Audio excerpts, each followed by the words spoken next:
everyone. Welcome to the Citizens Brief podcast. My name is Daniel Hostetter, and I'm the editor-in-chief of the outlet and your host for today's podcast.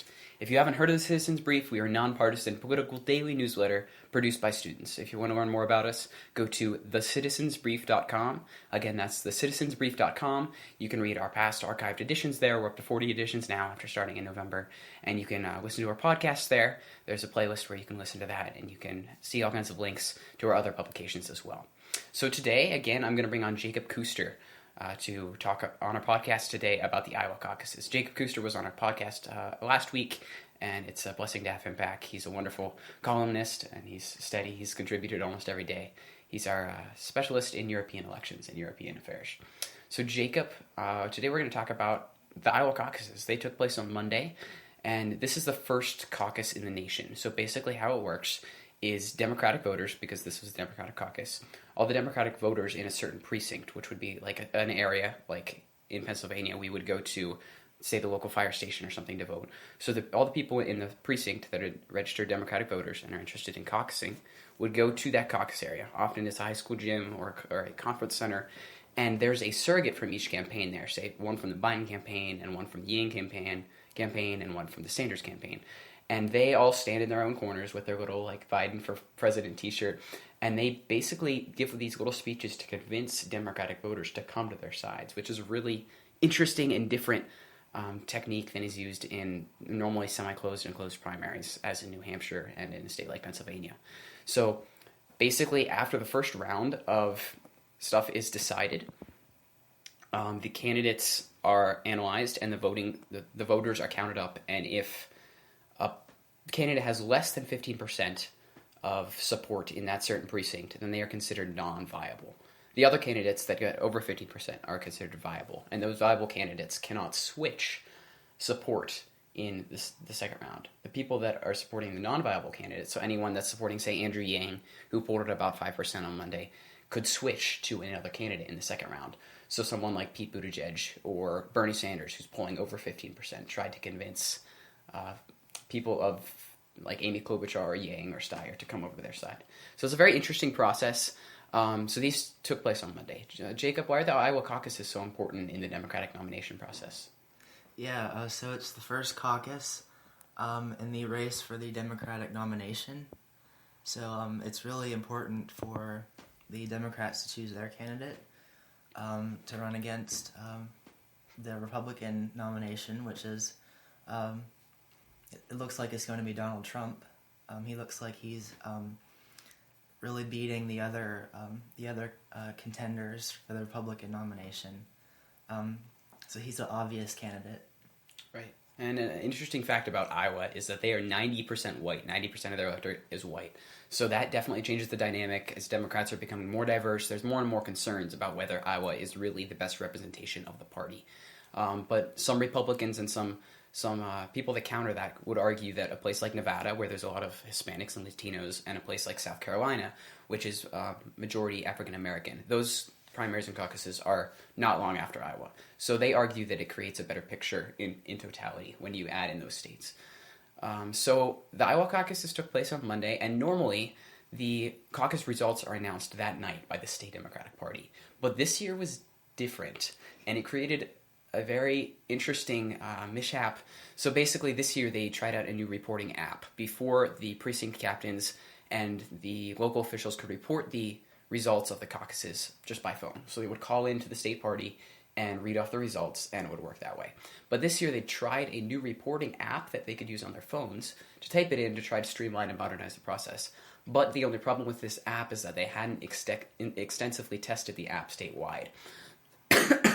So they encountered a lot of issues with that on caucus night that they had not foreseen, which created a lot of issues in the reporting. Data was coming in inconsistently. Some stuff wasn't getting reported.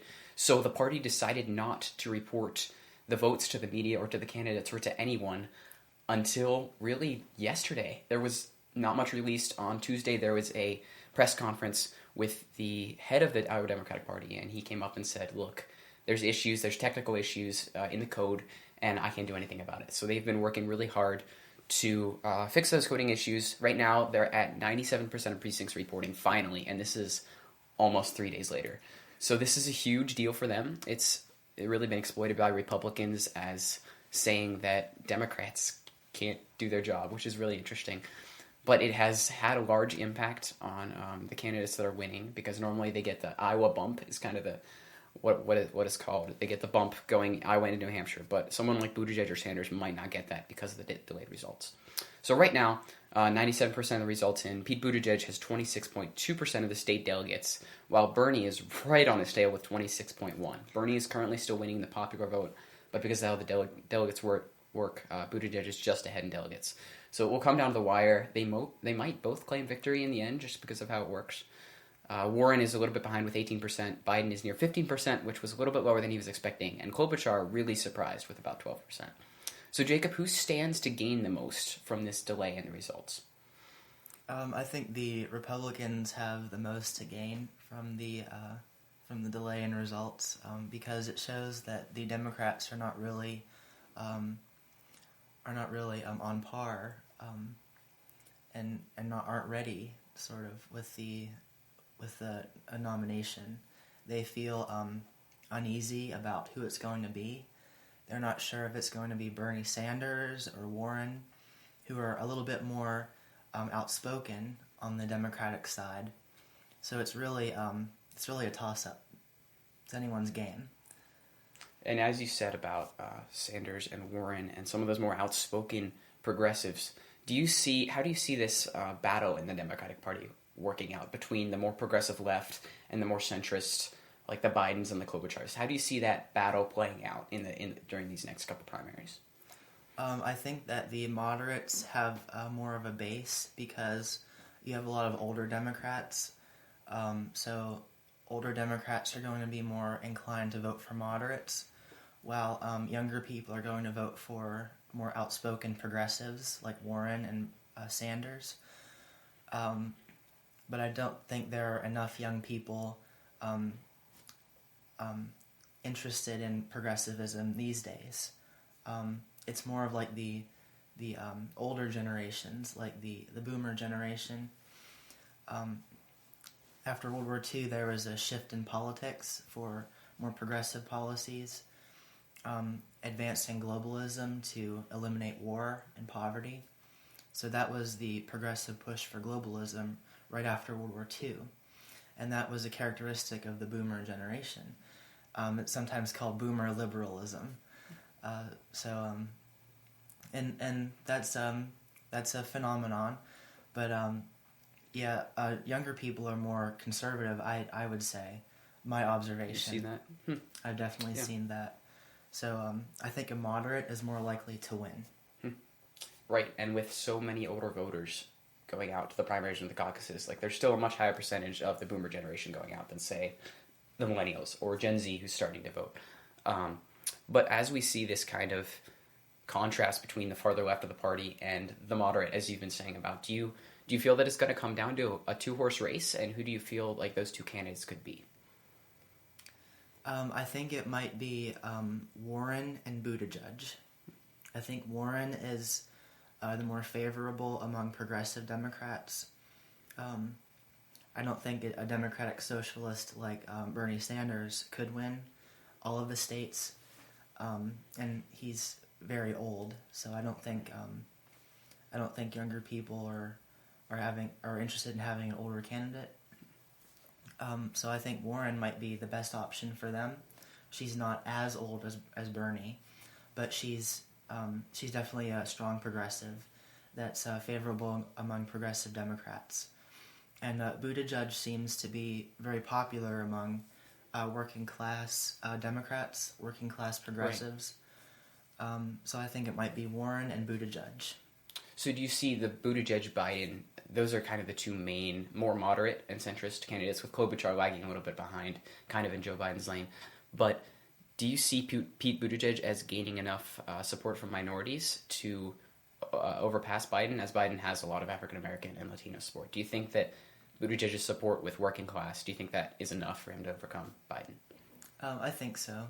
I think that Buttigieg has a lot of money, a lot of finances for his campaign.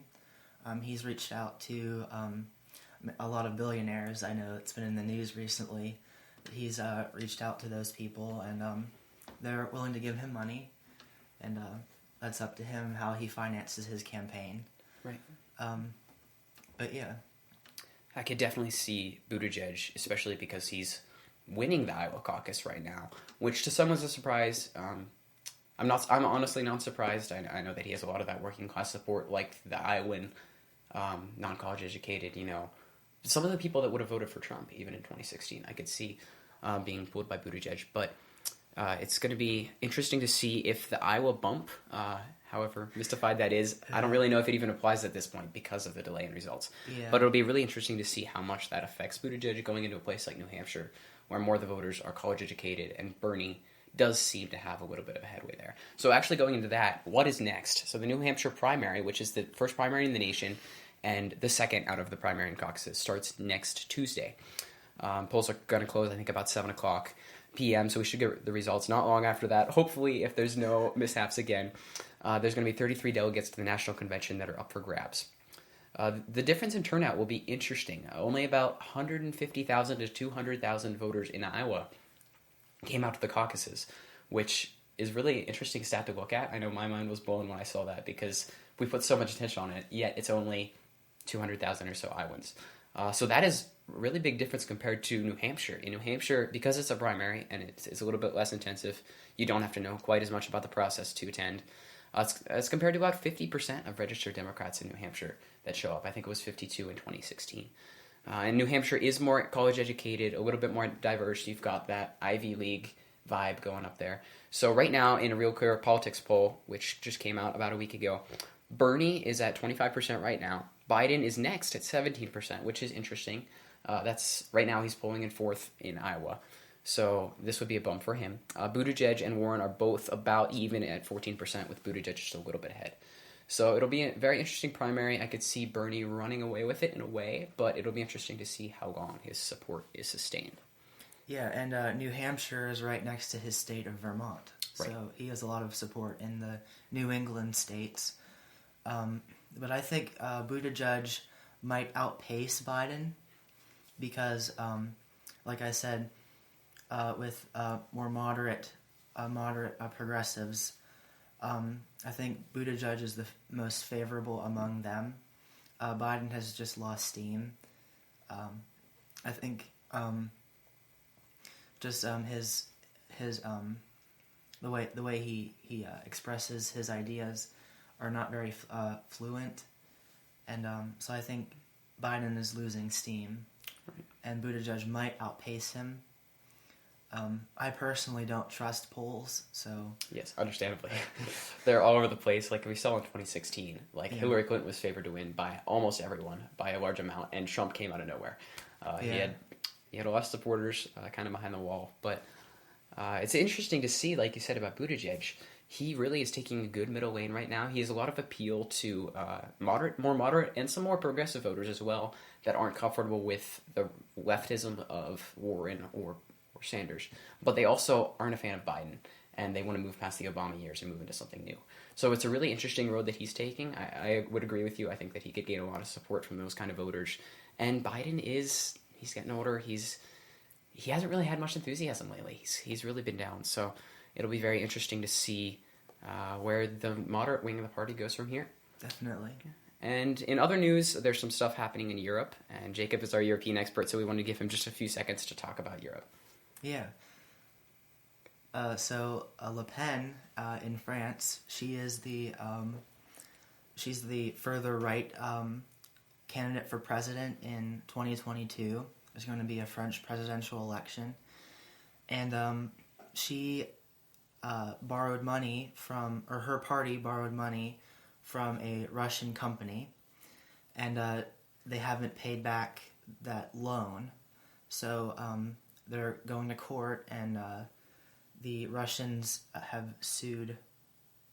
The Russians have sued the National Rally Party. Well, thank you, Jacob. We'll have more on that next time. But thank you for listening to the Citizens Brief podcast. We're out of time, and we will see you next time. Thanks for listening.